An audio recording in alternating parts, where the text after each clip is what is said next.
Hello friends, hope you all are fine. So friends, today I am going to discuss about a topic. The topic is the different parts of the human ear. Which ones have you heard of? The anatomy of human ear comprises three major parts, namely the outer ear, middle ear and inner ear. Each part of the ear is again made up of different components.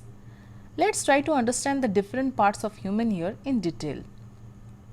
The human ear functions in such a way that sound waves travel from the outer ear to the middle ear, which are then transmitted to the inner ear in the form of compressional waves. In the inner ear, the compressional waves are converted into electric impulses that are perceived by the brain. This way, we can hear and differentiate various sound types. Outer ear. The outer ear or external ear is the visible portion of the ear which serves as a protective organ for the eardrum.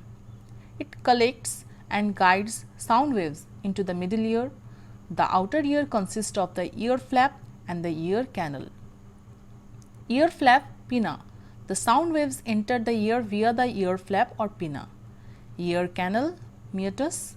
The ear canal is about 2 cm in length. It amplifies the sound waves and channelizes them to the middle ear.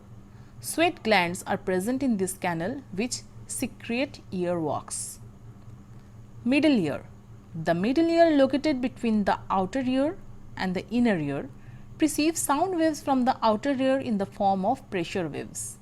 The middle ear is an air-filled cavity and consists of the eardrum, hammer, anvil and stirrup. Eardrum tympanic membrane.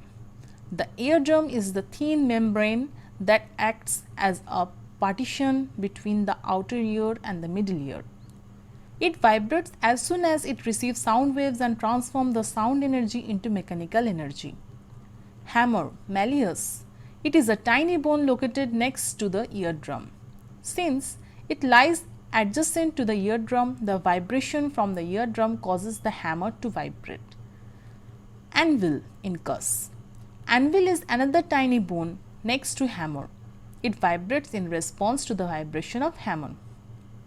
The last is stirrup, steps.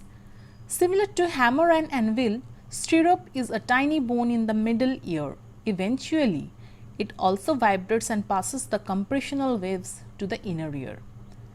Next, we are going to discuss about inner ear. The inner ear or labyrinth, as the name suggested, is the innermost portion of the ear.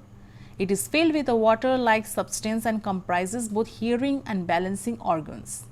The inner ear comprises the cloak, semicircular canals and the auditory nerve. The cloak or the spiral tube is a roll structure that can stretch about 3 cm. The membrane lining of cloaks consists of numerous nerve cells. These hair-like nerve cells respond differently to various frequencies of vibration which ultimately lead to generation of electrical impulses. Semicircular canals. These are fluid-filled loops attached to the cloak and help in maintaining the balance. Auditory nerve.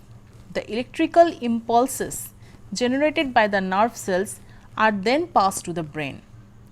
This way, the different parts of human ear perform specific functions that contribute to the overall functioning of the ear. Any damage and or disorder in the ear part may lead to ear problems and hearing loss, deafness. So friends, hope you understand about this topic.